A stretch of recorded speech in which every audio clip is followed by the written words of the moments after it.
Hello and अस्सलाम वालेकुम to everyone. Welcome back to paradise academy. Dear friends, मैंने आपको कहा था मैं आपके लिए सरप्राइज लेके आ रहा हूँ। तो सरप्राइज मैंने लाया है, जैसे कि आपको पता था आज था 21 ऑफ सितंबर 2023। तो आज एक पेपर हुआ जूनियर असिस्टेंट का। ये पेपर इसलिए इम्पोर्टेंट है क्योंकि इस पेपर से हमें एक अंदाजा मिल जाएगा कि जेकेएसएसबी अपकमिंग एग्जाम्स में, क्योंकि अब एजेंसीज भी चेंज हुई होगी। अब पेपर कंडक्टिंग एजेंसी जो भी हो, लेकिन उनका पैटर्न कैसा है, उनका दिमाग किस तरीके से क्या सोचते हैं, वो हम यहाँ से अंदाजा लगा सकते हैं। तो गाइस, इंपॉर्टेंट एनालिसिस रहने वाला है। उसके अलावा मैं आपको बताऊंगा कि किस तरीके से, हमेशा मैंने आपको कहा था मैथ्स और रीजनिंग से मैं आपको मैक्सिमम स्कोर कराऊंगा। तो आज भी हम देखेंगे कि क्या हम कर सकते हैं। पेपर का लेवल भी डिस्कस करेंगे। ठीक है, सेफ सिक्योर भी मैं बताऊंगा, कट ऑफ भी बताऊंगा, और आपको क्या करना, आपने क्या करना है अगर आपको पेपर मुश्किल लगा हो, वो भी मैं आपको एंड में कहूंगा। So without wasting much time, let's get started. मैं यहाँ पे मैं यहाँ पे क्वेश्चन बेस्ट अप्रोच के साथ सोल्यूशन आपको प्रोवाइड करा दूंगा। नो मैटर के सोल्यूशन कुछ भी हो सकता है। ठीक है, मतलब तरीके बहुत सारे हो सकते हैं एक एक क्वेश्चन को सॉल्व करने के। तो पहला क्वेश्चन बोर्ड एंड स्ट्रीम से आया हुआ है, जो कि हम कहेंगे शायद रिलेटेड टू सिलेबस आया है। डायरेक्ट डायरेक्ट टॉपिक से ये क्वेश्चन नहीं आया है। टाइम स्पीड डिस्टेंस का एक सब पार्ट होता है बोट एंड स्ट्रीम। हालांकि अलग भी हम बोट एंड स्ट्रीम पढ़ते हैं। चलिए जी, ये वाला क्वेश्चन देखते हैं। कहता है a boat moving upstream takes 8 hours and 48 minutes। ठीक है, 8 आवर्स और 48 मिनट्स इसको लगता है क्या, अपस्ट्रीम में। अपस्ट्रीम मतलब ये आपको इस डायरेक्शन में दरिया चल रहा है, और यहाँ पे ये बोट है। ठीक है, तो इसको टाइम लगता है ऊपर चढ़ने में, तो ज्यादा टाइम लग जाएगा ना, क्योंकि पानी इसको नीचे धक्का देगी, नीचे धक्का देगी। तो ऊपर अगर पानी की डायरेक्शन ये है, ठीक है, बोट की डायरेक्शन ये है, तो इसको टाइम ज्यादा लगेगा। ठीक है, और इसको टाइम कितना लगता है इस डिस्टेंस में, 8 आवर्स 48 मिनट्स। तो उसका मतलब हो गया 8.8 आवर्स, 8.8 आवर इसको लगती है क्या, अपस्ट्रीम में। अपस्ट्रीम में इसको इतना टाइम लगता है, एंड डाउन स्ट्रीम में इसको लगता है 4 आवर्स। 4 आवर्स डाउन स्ट्रीम में इसको कितना टाइम लगता है, आप बोलोगे 4 आवर्स। तो दोनों को जीरो जीरो खत्म करो, यानी कि ये पॉइंट खत्म करने के लिए मैं यहाँ पे जीरो डालता हूँ। ठीक है, आवर और आवर हम कैंसिल करेंगे। तो ये है अपस्ट्रीम एंड डाउन स्ट्रीम का रेशो। ये है अपस्ट्रीम एंड डाउन स्ट्रीम का रेशो। क्या किसका रेशो है, ये है गाइस टाइम का रेशो। अगर मैं बताओगे स्पीड का रेशो, बताओ क्या है। स्पीड का रेशो क्या बताओ मुझे, अपस्ट्रीम और डाउन स्ट्रीम के स्पीड का रेशो मुझे बताओ क्या होगा। तो आप बोलोगे सर वो तो बस होगा, क्या हो जाएगा, 88 40 इसका इनवर्स हो जाएगा, क्योंकि हमारे पास मैंने आपको क्या बताया, when distance is constant, when distance is constant, time is inverse to speed. ठीक है, तो क्या हो जाएगा ratio, 40 is to 88, 40 is to 88। ठीक है, अब ये क्या है, डाउन स्ट्रीम, ये क्या है, अपस्ट्रीम स्पीड। ठीक है, ये है अपस्ट्रीम की स्पीड, ये है डाउन स्ट्रीम की स्पीड। देखो भाई मेरे, अगर हम इस नाव की, शिप की, ठीक है, इस शिप की, बोट की, अगर हम इसकी speed x kilometre per hour मानेंगे, और जो ये पानी है इसकी स्पीड हम मानेंगे y kilometre per hour, y kilometre, ये x किलोमीटर पर आवर, ये इस मतलब बोट की स्पीड इस पानी की स्पीड से हमेशा ज़्यादा क्या होगी? हमेशा इससे ज़्यादा होगी। ठीक? फिलहाल हमें ये रेशियो मिला। ओके। तो अब हमने देखा कि अपस्ट्रीम में इसकी स्पीड कम होती है। क्यों होती है कम? Because this is x minus y kilometre and this is x plus y kilometre. ये जो आपको दिख रहा है ना, ये है x minus y kilometre speed, और ये जो स्पीड होती है ना, ये होती है x plus y kilometre per hour speed, ये वाली स्पीड। ठीक है? क्यों? जब ये नीचे जाएगा, एक तो बोट को अपनी स्ट्रीम है, और दूसरा पानी भी धक्का दे के ले ले जाएगी उसको। ठीक है ना? तो चलो इतना मत समझो, सिंपली शॉर्ट एक स्टेप में इसका हमें क्या बताना था? हमें बताना था speed of boat in settle water, यानी कि रुके हुए पानी में। ठीक है? बोट की speed to that of current, water current, और करंट की स्पीड हमें बतानी है। तो इस सब का है, क्या हम करेंगे कि इसका करंट वाटर, यानी कि स्पीड ऑफ वो boat, speed of boat in settle water, settle water, तो वो होती है x plus Y, X plus Y divided by 2। ठीक है, X plus Y divided by 2। बताइए। हाँ, इन दोनों की स्पीड, इन दोनों की स्पीड। 1 मिनट। हाँ, यानी कि कुछ इस तरीके से हम इसको लिख सकते हैं, ये हमें निकालनी है ना, तो इसको हम लिखते हैं D plus you divide by 2। तो डी क्या है? डाउनस्ट्रीम क्या है? इसकी 88 और 40 कितना होता है? 128 बाय 2, ठीक है? 128 बाय 2। इसी तरीके से हमें निकालना है स्पीड ऑफ क्या? Water current, water current, current. वो हो गया इन दोनों का difference, D minus you divide by 2, D minus you divide by 2। वो कितना हो जाएगा? वो हो जाएगा गाइस 48 अपॉन 2, 48 अपॉन 2। जैसे आप ये सॉल्व करोगे इसका आंसर ऑप्शन ए मिलेगा, ऑप्शन ए इसका करेक्ट आंसर। चलिए जी, second option. If second question, if the average of 7 consecutive odd numbers is 45, then find the largest number. देखो 7 odd numbers, 1 2 3 4 5 6 7, ठीक है? एवरेज हमेशा बीच वाला नंबर होगा, ये 45 है। अच्छा, ये कंसेक्यूटिव ऑड नंबर्स है, एक के बाद एक, यानी कि ये वाला नंबर इससे 43 होगा, ये वाला नंबर 41 होगा, ये वाला नंबर क्या होगा? 39, 39, ठीक है? ये कंसेक्यूटिव ऑड नंबर्स एक के बाद एक, ठीक है? देखो कंसेक्यूटिव है। अब बोलोगे 39 के बाद 40 आता है, वो तो इवन नंबर है, ठीक है? तो यहाँ पे आ जाएगा 47, यहाँ पे आ जाएगा 49, यहाँ पे आ जाएगा 51। हमें क्या बताना था? Largest number 51, answer D. Next, a person has a few hens and cows. The number of their legs is 140 and the number of heads is 48. The number of hens will be, ठीक? कुछ hens है, कुछ hens है, कुछ cows है, कुछ cows है। Okay, कहता है हेड्स जो है, हेड्स जो है, वो है कुल मिलाकर जब हम उनके हेड देखते 48 है, और लेग्स, जो उनकी लेग्स है, वो है कितने? 140। ओके, अगर हम सारे के सारे जानवर देखो, जितने जानवर होंगे उतने तो सर होंगे, है ना? ये उतने हेड्स होंगे। अगर हम सारे के सारे ये हेन्स मान लेंगे, तो लेग्स कितनी होगी? इनकी लेग्स कितनी होगी? तो आप बोलोगे सर 48 का डबल 96 लेग्स होगी, अगर ये सारे हम हेन्स मान लेंगे, ठीक है? अगर हम काउज़ मान लेंगे, तो कितना हो जाएगा? 48 इंटू 4, यानी कि हर एक के 4 और 48 की कितनी? आप बोलोगे सर 190, 192, लेकिन एक्चुअल में लेग्स कितने हैं? 140। मैंने बोला एलिगेशन लगाओ बड़ा माइनस छोटा, ठीक है? तो बस करो, क्या हो जाएगा? ये 96, 140 में से 96, तो कितना रह जाएगा वहाँ पे? आप बोलोगे सर 44, ओके? और 192 से सब्ट्रैक्ट करेंगे 140, 140, तो कितना रहेगा? आप बोलोगे सर 50, ठीक? तो हो गया ना इस तरीके से, बस इनका रेशियो ले लो, 2 से काटो पीटो, 2 से काटेगी पीटेगी 26 इज़ टू 22। अब देखो 26 और 22 अगर हम देखेंगे कुल मिलाकर, ये तो 48 होता है कि नहीं होता है? 48 ही तो जानवर थे हमारे पास, ठीक है? यानी कि हमें कहता है the number of hens will be, number of hens कितने हो जाएँगे? 26, और 26 इज़ आंसर, ठीक है? एक्स अप्रोच से भी बना सकते हो, नो डाउट। चलिए जी, ये वाला, which word will best complete the relationship given below? Analogy का क्वेश्चन है, कहता है क्रिकेट में बेल्स होती तो आपको पता है बिलियर्ड्स में क्या होता है? क्यू होता है, CUE इसका आंसर है, ठीक है? चलिए जी, next. Introducing a man, a woman said he is the only son of my mother's mother, okay? How is the woman related to?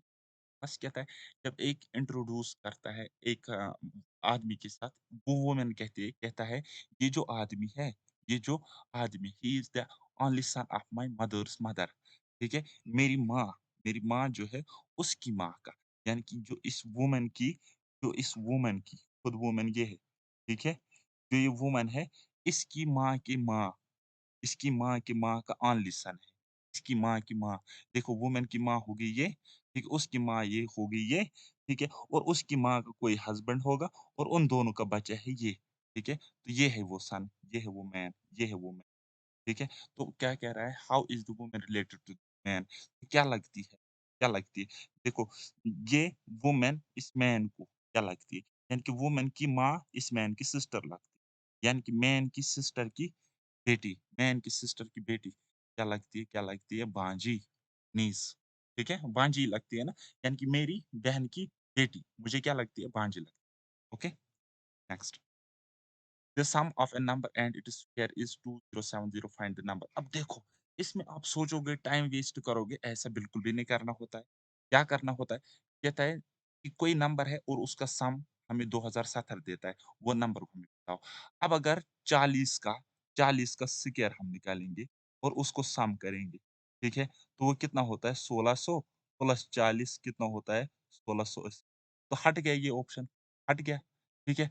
इसी तरीके से 50 का स्क्वायर तो कितना होता है? 2500 होता है। लेकिन हमें इसके आस-पास चाहिए। जब 50 का स्क्वायर 2500 मिल रहा है, तो 55 का तो 2500 ज़्यादा हो जाएगी, ये भी हट गया, ये भी हट गया, ये आप आंसर करो। इस तरीके से सोचना है, पूरा सॉल्व नहीं करना। अब आप देखो, अगर आप निकालोगे 45 का स्क्वायर, 45 का स्क्वायर प्लस करोगे 45, वो आपको सीधा और सीधा कितना मिलेगा? 2070। ये इस चीज़ को सैटिस्फाई करेगा, लेकिन हमें सॉल्व नहीं करना। चलिए, next, the ratio between a two number digit and the sum of the digits of that number is 4:1। ठीक है? कहता है, अगर हम एक नंबर ले लेंगे, उसका नंबर जो है, उसका रेशियो और उसके डिजिट्स का रेशियो, ठीक है? डिजिट्स के सम का रेशियो है 4:1। If the digit in the unit place is 4 मोर, यानी कि अगर अगर यूनिट प्लेस पे डिजिट है, ये वाला डिजिट इस डिजिट से 4 ज़्यादा है, ठीक है? Then find the number. हमें बताना है वो नंबर क्या होगा। बस सिंपल सा है मेरे ख़्याल से। क्या देखो, ऑप्शन से देखो, बस कुछ मत करो, ऑप्शंस को उठाओ, चेक करो। अब मुझे आप बताओ रेशियो क्या है? 4:1। 4x इंटू 1x हम लिख सकते हैं ना, यानी कि जो नंबर होगा वो 4 का मल्टीपल होना चाहिए। 4 का मल्टीपल यहाँ पे 2 ऑप्शंस है, 1 और 2, ठीक है? यानी कि ये वाला ऑप्शन हट गया, ठीक है? ठीक है ना बेटा? ओके, कौन-सा? ये वाला ऑप्शन और ये वाला ऑप्शन हट गया। अब यहाँ पे बचे 2 ऑप्शन, ठीक है? हमें कंडीशन क्या कह रहा है? कहता है यूनिट प्लेस पे जो डिजिट है वो 4 ज़्यादा है किससे? 10th प्लेस डिजिट पे। अगर हम 44 उठाएँगे तो क्या ये इससे प्लस 4 ज़्यादा है? बोलोगे नहीं। तो ये वाला ऑप्शन भी हट गया। तो एक ही ऑप्शन करेक्ट है, दैट इज़ ऑप्शन नंबर 3, यानी कि 48। 48 इज़ द करेक्ट आंसर, ठीक है? चलिए, ये वाला बनाओ। Find the wrong theorem in the given series. अब मैंने खुद ये पेपर ना सॉल्व किया ना अभी मैंने देखा, हो सकता है कोई क्वेश्चन गलत हो या मैं कोई क्वेश्चन गलत करवाऊँ, क्योंकि मैं आपको सॉल्व भी करा रहा हूँ ना, बता रहा हूँ। तो इस चीज़ को इग्नोर करें, बस ऐसा समझिए कि आपका अप्रोच क्या है। चलिए, ये नंबर सीरीज से क्वेश्चन है, ये खुद कर लो। नेक्स्ट मैं देखता हूँ, ज़्यादा ईज़ी है। A car is running at a speed of 108 kilometre per hour, what distance will it cover in 15 seconds? अगर एक कार इतने किलोमीटर की स्पीड से चलती है, तो 15 सेकंड में स्पीड से देखिए कितना डिस्टेंस ट्रैवल करेगी, कवर करेगी, ठीक है? 108, लेकिन ये किलोमीटर पर आवर है, तो मीटर पर सेकंड में हम इसको चेंज करने के लिए क्या करेंगे? आप बोलोगे सर 5/18 से मल्टीप्लाई करेंगे और 15 सेकंड तक ही, ठीक है? तो 18 से ये जाएगा 6 टाइम्स, 6 पचे 30, 30 इंटू 5 15, 30 इंटू 15 आंसर आ जाएगा 450, ठीक है? नेक्स्ट बताओ, ये वाला statement, population increase coupled with depleting resource is going to be scenario of many developing countries days to come, ठीक है? कंक्लूजन, ये वैसे स्टेटमेंट एंड कंक्लूजन मैंने कराए हैं। लास्ट टाइम भी जूनियर असिस्टेंट में ऐसे क्वेश्चंस आए थे। बहुत ही ईज़ी है, आप कर लोगे, मुझे पता है। रीज़निंग तो आप ठीक-ठाक बना लोगे, इतना मुझे पता है। कहता है the average of set of 10 numbers is 25 if the sum of 2 numbers is 50, what is the average of the remaining 8 numbers? कहता है 10 नंबर का एवरेज है 25। अगर एवरेज 25 है, आप मुझे बताओ इन 10 नंबर्स का सम कितना होगा? तो आप बोलोगे सर, ठीक है, 2 नंबर्स, इन इनमें से 2 नंबर्स का सम है 50, ठीक है? तो अगर हम बताएँगे कि टोटल 10 नंबर्स का सम, 10 नंबर्स का सम कितना था? 250, 2 नंबर हम निकालेंगे तो कितना रहेगी? 8 नंबर्स रहेंगे और यहाँ से भी 50 निकालो तो उनका सम रहेगा, ठीक है? कितना रहेगा? 200। कहता है एवरेज ऑफ रिमेनिंग 8 नंबर्स, इनका एवरेज बताओ। क्या बताया मैंने? सम ऑफ ऑब्जर्वेशंस कितना है? 200 divide by number of observations कितना है? 8। 200/8, 8 दूनी 16, 8 पची 40, 25, 25 ऑप्शंस में नहीं है, दैट मीन्स ये रॉन्ग क्वेश्चन, ठीक है? इसका आंसर क्या है? इसका आंसर है 25, ओके? चलिए next. If a car price increases by 15% and then decreases by 10%, what is the net percentage change in the price as its मैंने क्वेश्चंस करवाए हैं, घबराना नहीं होता है। 15% की फ्रैक्शन अगर ये इंक्रीज होता है, 15% की फ्रैक्शन होती है 3/20, अब ये इंक्रीज होता है यानी कि 20 से हुआ होगा 23, ठीक है। फिर डिक्रीज होता है 10% यानी कि 10 से हुआ होगा 9, ओके। तो 200 से हुआ होगा कितना, 9 तिया 27, 9 दूनी 18, तो 2 हो गए 20, 2 से कितने हो गए होंगे 207। एक मिनट, 9 तिया 27, 2 के 9 दूनी 18, ये 20, 200 आधा आधा काट लेंगे, 100 से हुआ होगा 103.5, 3.5, okay okay. Car price increase इस तरीके से भी कर सकते हो। पहले कार की प्राइस 15% बढ़ जाती है, 100 से होती है 115, ठीक है? इस तरीके से बना सकते हो। और फिर 10% कम होते हैं, देन डिक्रीज़ बाय 10%। अब इस 115 का 10% यानी कि 11.5, 11.5 सब्ट्रैक्ट करो। पहले 11 हम सब्ट्रैक्ट करेंगे, ठीक है? तो कितना रहेगा? आप बोलोगे सर 104, 0.5 करेंगे, तो आप बोलोगे सर कितना रहेगा? 103.5। अब देखो चेंज कितना आ गया, इंक्रीज़ कितना हुआ? 3.5% इंक्रीज़ हुआ। ठीक है? यहाँ से भी अगर आप 2 से काटोगे तो 100 से हुआ होगा 103.5, इतना ये इंक्रीज़ होता है। तो नो चेंज तो हम नहीं कहेंगे, ये भी रॉन्ग मुझे लगता है। तो इसका 3.5% इंक्रीज़ आ जाएगा, इसका आंसर इंक्रीज़ आ जाएगी, ये वाला ऑप्शन, ठीक है? तो ये चारों की चारों ऑप्शन गलत है इसके, ठीक है? आप खुद भी ट्राई कर लेना, कोई मसला नहीं है, देख लेना क्या होता है। ओके? चलिए जी। Next, the average marks of a student in 4 subjects are 85. If the student scores 92 in one more subject, what will be the new average? कहता है 4 सब्जेक्ट्स का एवरेज है कितना 85, 85, ठीक है। 5वीं सब्जेक्ट में वो स्कोर करता है 92।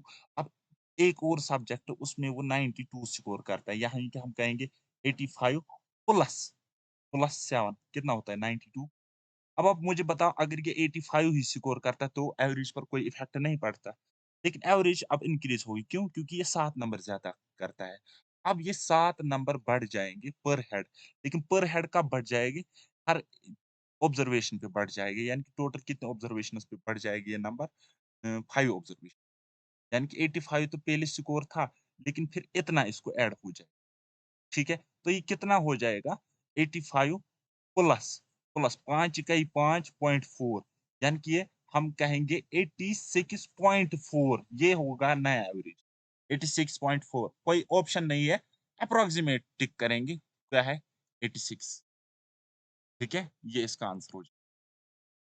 Next, what is the missing number in this series? इसमें मिसिंग नंबर, अब देखो ये क्या है बेटा 1 का क्यूब है, ये क्या है आप बोलोगे सर 2 का क्यूब, अब ये क्या है आप बोलोगे सर 3 का क्यूब है। ठीक है? तो ये 4 का क्यूब है, अब यहाँ पे क्या आ जाएगा 5 का क्यूब, 5 का क्यूब का मतलब क्या होता है 5 पचे 25 पचे 100, 125 इस क्वेश्चन का आंसर है ऑप्शन ए। नेक्स्ट, बनाओ। A person start facing north, turns 45 degrees clockwise, then 90 degrees counter clockwise, यानी कि इसका मतलब होता है एंटी क्लॉकवाइज, ठीक है? And finally 135 degrees clockwise in which direction in the present facing now. बस सिंपल सा क्वेश्चन है, देखो क्या मतलब है इसका। कहता है कोई आदमी क्या देख रहा है नॉर्थ की तरफ, ये नॉर्थ की तरफ देख रहा है, पहले ये 45 डिग्री निकलता है क्या क्लॉकवाइज, यानी कि इसकी ओर 45 डिग्रीज निकलता है, ओके। फिर देन 90 डिग्रीज काउंटर क्लॉकवाइज, यानी कि अब यहाँ से ये वापस आता है, काउंटर क्लॉकवाइज मतलब यहाँ पे इस तरीके से, ठीक है। तो देन उसके बाद एंड फाइनली 135 डिग्रीज क्लॉकवाइज, 135, अब देखो 45 45 कितना हो गया 90, और फिर से 45, यानी कि ये इस तरीके से इस डायरेक्शन में जाएगा, ठीक है, इस डायरेक्शन में जाएगा 135 degree clockwise in which direction is the person, अब किस डायरेक्शन में, अब किस डायरेक्शन में, यहाँ तो बेटा ईस्ट होता है, इस डायरेक्शन में ईस्ट, ईस्ट ऑप्शन सी। चलिए जी, इसकी हालांकि ट्रिक भी है, आप उससे भी कर सकते हैं, ओके। चलिए, in an examination 34% of candidates fail in arithmetic, 42 in English, यानी कि ये भी फेल ही होते, 42% भी फेल ही होते इंग्लिश में। If 20% fail in arithmetic and the percentage of those passing in both subjects, ऐसे बताओ जो पास होते हैं दोनों सब्जेक्ट, ठीक है, हम 100 मान के सॉल्व करते हैं। ठीक है? हम क्या करते, 100 मान के सॉल्व करते। वेन डायग्राम से हो जाएगा। सेट थ्योरी मैंने रिसेंटली पढ़ाया है। टोटल अगर हम मान लेंगे 100%, ठीक है? ओके, बोथ पे हम पहले फोकस करें, 20% फेल इन बोथ। ये हो गया हमारा अरिथमेटिक और ये हो गया हमारा, इस तरीके से लेंगे, ठीक है? बड़ा ही लेंगे, कोई मसला नहीं, ठीक है? और ये हो गया हमारा इंग्लिश, ठीक है? कहता है इंग्लिश देखो 34% होते हैं अरिथमेटिक में फेल, 34, 20 तो आ गए, आने कितने बाकी? 14, ठीक है? अब इंग्लिश की अगर हम बात करें, ये मैं थोड़ा छोटा-सा बना होगा, सो दैट आप इसको समझ पाओ, इस तरीके, ठीक है ना? 42 फेल होते हैं इंग्लिश में। ये क्या है? ये फेल वाले बच्चे जो मैं ये बना रहा हूँ ना, ये जो मैं बना रहा हूँ, ये फेल वाले हैं, ठीक है? अब क्या कह रहा है, अरिथमेटिक में 34 थे, इंग्लिश में कितने फेल होते हैं आप लोग, 20 तो आ गई, इंग्लिश वाला ये वाला डब्बा है, 20 तो आ गई, आने कितने बाकी है? 22। तो टोटल फेल कितने हो रहे हैं? टोटल फेल अब देखो, 42, 42 तो 14 कितने होते हैं? 42 प्लस 14 कितने होते हैं? आप बोलोगे सर 56, 56 तो फेल होते, तो पास कितने गए होंगे? पास कितने होंगे? टोटल अगर 100 है, 56 फेल है, तो पास हुए होंगे 44, ठीक है ना? यानी कि ऑप्शन ए करेक्ट हो, राइट? Getting my point? चलिए, नेक्स्ट। यहाँ पे बोलता है कि ए और बी का रेशो, ठीक है? क्या है? 3:4, 3:4, ओके। बी और सी का रेशो 5:6। अब आपको बोलना है पहले और लास्ट का। ये है ए, ये है बी और ये है सी, ठीक है? इस तरीके से भी कर सकते हो। चलो मैं आपको बेसिक बताता हूँ, फिर मैं आपको ट्रिक बताता हूँ। ए और बी का रेशो क्या है? 3:4। बी और सी क्या है? 5:6। अब देखो, क्या करो काम, इसको इसके साथ मल्टीप्लाई, इसके साथ मल्टीप्लाई, इसके साथ मल्टीप्लाई, या शिफ्टिंग नेबर मेथड जिसको हम कहते हैं। 3 पचे 15, 4 पचे 20 और 6 चुके 24। ए और सी यानी कि इन दोनों का रेशियो 3 पचे 15, 3 अठे 24, 5:8, 5:8, ऑप्शन डी। ये हो गया एक। दूसरा हो गया, हम इनिशियल और फाइनल का सीधा निकालते हैं, जब आपको पहले वाले और लास्ट वाले का रेशियो फाइंड आउट करना होता है। तो क्या करेगी? पहले 3:4 है, फिर क्या है? ए इज़ टू सी आपको निकालना है, बी इज़ टू सी क्या है? 5:6, 5:6। अब देखो 3 पचे 15, ठीक है, 4 6 24। अब रेशियो ले लो, क्या आ जाएगा? 3:8, नहीं 3:8 नहीं, 5:8, 5:8 आंसर। ठीक, बताओ कौन-सा मसला था? चलिए जी, कहता है A can complete a task in 6 days while B can complete the task in 12 days. How many days will they take to complete the same task if they work together? बस सिंपल सा है। कहता है ए किसी काम को करता है 6 दिन में, बी किसी उसी काम को कर सकता है 12 दिन में। दोनों का एलसीएम लेके 12, इसकी एफिशिएंसी होगी 2, इसकी एफिशिएंसी होगी 1, टोटल एफिशिएंसी 3 करने हैं 12, इसको करने हैं ए प्लस बी को करने हैं, तो टोटल लगेगी 4 दिन। 4 डेज़ इस क्वेश्चन का आंसर है। ठीक है? बताओ, कोई मसला? नेक्स्ट, ये वाला क्वेश्चन ये वाला। तो हमें बताना है type will be coded as, type का कोड क्या होगा? अगर आप गंदी नज़र से देखोगे, तो इसको पी को देखो और इन 2 लेटर्स को देखो। पी से पहले आता है ओ और पी के बाद में आता है क्यू, ठीक है? यानी कि हम कह सकते हैं टी है ना टाइप, TYPE हमारे पास है, टाइप, ठीक है? टी से पहले क्या आता है? एस, ठीक है? ST, और टी के बाद में क्या आता है? यू, ठीक है? SU तो सारे ऑप्शन, ठीक है? एसयू तो सारे ऑप्शंस में है। तो हम पीछे से चेक कर सकते हैं, पीछे से चेक हम कर सकते हैं। देखो क्या है, क्या होता है बेटा? ई, ई से पहले आता है डी और ई के बाद में, इस ई के बाद में, यानी कि इसका सक्सेसर क्या है? एफ, ठीक है? अब ई को देखेंगे, ई से पहले आता है डी और ई के बाद में आता है एफ। डी और एफ हमारे पास यहाँ एक ही ऑप्शन में, ऑप्शन सी, यानी कि हमें क्वेश्चन सॉल्व करने की ज़रूरत भी नहीं पड़ी, ठीक है? समझ में आ रहा है? मगज में आ रहा है? ओके, ये इस ई का है। ओके, चलिए नेक्स्ट। कहता है in a one day cricket match the total runs made by a team were 100, out of these 160 runs were made by सिप। अब मान लो कि ये पाकिस्तान की टीम है, ठीक है? इनने कुल मिलाकर 200 रन बनाए। अब बैट्समैन तो इनके खेलते नहीं है, तो जो बॉलर है, स्पिनर्स है, उन्होंने 160 रन बनाए। ठीक है? अब ये स्पिनर कितने खेलते हैं, ये कुछ भी गिवन नहीं है। क्या पता 2 स्पिनर खेलते होंगे, 3 खेलते होंगे या कोई नहीं खेल एक ही स्पिनर खेलता होगा, ठीक है? ऐसा गिवन बिल्कुल भी नहीं है। तो ये है हमारे पास स्टेटमेंट, कंक्लूजन्स कुछ नहीं गिवन है। कहता है 80% of the team consists off spinner. क्या ऐसा कुछ कहा है कि 80% स्कोर तो स्पिनर कर रहे हैं, लेकिन क्या हमें ऐसा गिवन है कि 80% स्पिनर खेल रहे टीम में? नहीं, ऐसा तो कोई बात ही नहीं है, तो ये हट जाएगा, ठीक है? The opening batsman were spinners. क्या ऐसा कहा है कि ओपनर्स जो थे वो स्पिन बॉलर्स थे, उन्होंने रन बनाए? नहीं, ठीक है? हमें तो सिर्फ इतना कहा है कि स्पिनर्स ने 160 रन बनाए। हो सकता है उन्होंने पार्टनरशिप बीच में कहीं करी होगी, ठीक है? तो ये स्टेटमेंट भी गलत है, ये कंक्लूजन भी गलत है। तो दोनों कंक्लूजन गलत है। कौन-सा option D, neither first nor second. Okay, तो गाइस ये थे 20 क्वेश्चंस और मैंने आपको बताया कि किस तरीके से 20 में से 20 100% एक्यूरेसी के साथ 100% स्कोर कर सकते हैं। आप ऐसा करना चाहते हो तो एक काम करो, मैंने पढ़ाया है जेके एसएसबी एग्ज़ाम्स के लिए, ठीक है? कहाँ पे? मेरी एप्लीकेशन है पैराडाइज़ अकेडमी, प्ले स्टोर से डाउनलोड करो, ठीक है? वहाँ पे एक तो एफडब्ल्यूए का मैंने पढ़ाया है, ठीक है? और वीएलडब्ल्यू का मैंने पढ़ाया है, ठीक है? कोई भी एग्ज़ाम हो, जहाँ पे आपको ये सिलेबस हो, मोर देन सफिशिएंट आपको कंटेंट देखने को ठीक, ज़्यादा मैं तारीफ़ ही खुद की करूँगा नहीं, क्योंकि मुझे अब आपको बताना है लेवल ऑफ पेपर। लेवल जो पेपर का था, हम नेक्स्ट स्लाइड पे जाते हैं। लेवल का पेपर जो मैं कहूँगा बाय गाइज़, प्यारे बच्चों, स्टूडेंट्स, मेरी बात सुनो, मेरे दोस्तों। पूरा का पूरा जो मैंने पेपर देखा, ये मैं कहूँगा पेपर बहुत ही मॉडरेट लेवल का लगा, ठीक है? या हम कहेंगे थोड़ा-सा ज़्यादा अगर कहेंगे डीप में, तो moderate to tough. Moderate to difficulty level, moderate to difficulty level ये पेपर मुझे लगा। ठीक, 80 में से मार्क्स है। अगर मैं कहूँगा सेफ स्कोर की बात करेंगे, ठीक है? तो 50 यहाँ पे बहुत अच्छा स्कोर है, ठीक है? ये 50 मैं आपको किसके लिए अच्छा कर रहा हूँ? सिलेक्शन के लिए क्योंकि इनकी टाइपिंग भी होनी है, ठीक है? सिलेक्शन के लिए।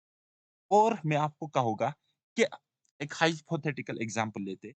अगर हमारे वीएलडब्ल्यू एग्ज़ाम में यही सेम लेवल रहा पेपर का, जो आपको इस लेवल में का पेपर दिख रहा है, ठीक है? आज बहुत ही अच्छा पेपर है। अल्लाह करे, भगवान करे, ईश्वर करे कि ऐसे ही लेवल के पेपर हमें एग्ज़ाम्स में देखने को मिले। ताकि जिसने पढ़ाई अच्छे से करी हो, उसको फ़ायदा हो। हाँ, इस पेपर में मुझे 1-2 क्वेश्चन गलत लगी, वो तो रिवाइज़ हो जाएँगे, कोई मसला नहीं, ठीक है? लेकिन लेवल यही होना चाहिए, पैटर्न ऐसा ही होना चाहिए, ना कचरे लेवल का पेपर आना चाहिए ताकि सारे बच्चे एक ही जगह जमा हो फिर मेरिट में और ना ही ज़्यादा डिफ़िकल्ट लेवल पेपर आना चाहिए कि पढ़ा है उसको भी तुक्के मारने पड़े और जिसने ना पढ़ा हो उसके भी तुक्के ही मारने पड़े, सिलेक्शन तुक्के पे हो जाए, वैसा भी नहीं होना चाहिए। सेम लेवल, सेम पैटर्न का पेपर बहुत अच्छा लगा। फर्स्ट टाइम मुझे जेकेएसबी का कोई काम अच्छा लगा। अच्छा लेवल है। अगर वीएलडब्ल्यू में इसी लेवल का पेपर आता है, वीएलडब्ल्यू के 1300 पोस्ट्स को मद्देनज़र रख के और वीएलडब्ल्यू का कॉम्पिटिशन मद्देनज़र रख के, सब कुछ कंसीडर करके मैं कहता हूँ 70 मार्क्स बिल्कुल सेफ है। 70 मार्क्स एक सेफ स्कोर है फॉर ओपन मेरिट कैटेगरी। 70 से ज़्यादा कट ऑफ जाने की चांस ठीक है? 70 टू 75 ओके। बाकी मैं आपको फिर से कहूँगा, आप मैक्सिमम स्कोर कर सकते हो, लेकिन अभी मतलब आप अगर मुझसे पढ़े हो, इतना ही मैं कहूँगा। अब मैंने एज़ इट इज़ यही क्वेश्चन्स करवाए हैं। एज़ इट इज़ ऐसे ही क्वेश्चन्स करवाए हुए हैं अपने बीएलडब्ल्यू के मैथ्स मैथ्स मैंने पढ़ा है और उसमें रीज़निंग भी पढ़ा है। ज़्यादा मैं कुछ बोलूँगा नहीं, ठीक है? आप अगर मेरे यूट्यूब पर भी पढ़ के जाते, ठीक है? आप इस पेपर में और कर लेते। फ्री क्लासेस जो यूट्यूब पे है, आप वहाँ से भी पढ़ लेते, अच्छा स्कोर कर लेते और 20 में से 20 कर लेते। ओके गाइज़, सो बस ये था सरप्राइज़। इसकी पीडीएफ मैं आपको टेलीग्राम पे प्रोवाइड करा दूँगा और भी कोई अपडेट है तो उसपे आप मेरा टेलीग्राम जॉइन कर लेना, ठीक है? बाकी मैं आपके लिए अब तो कंटेंट ज़रूर लेके आऊँगा क्योंकि अब मुझे आइडिया हो गया कि जेकेएसबी की औकात क्या है, लेवल क्या रह सकता है, ठीक है? हालाँकि मैं तारीफ़ करना चाहूँगा आज जेकेएसबी इस पेपर की। जो प्रीवियस जूनियर असिस्टेंट के पेपर थे, जो प्रीवियस जूनियर असिस्टेंट के पेपर का एनालिसिस मैंने किया ना, उससे तो इसका लेवल बहुत ही अच्छा था, गुड लेवल। ये जो आज का पेपर था, ये जो आज का पेपर था, इसका लेवल बहुत ही ज़बरदस्त। ठीक है? तो वहाँ पे अगर कट ऑफ कुछ 70 चला गया, यहाँ पे उससे कम जाने के चांसेस।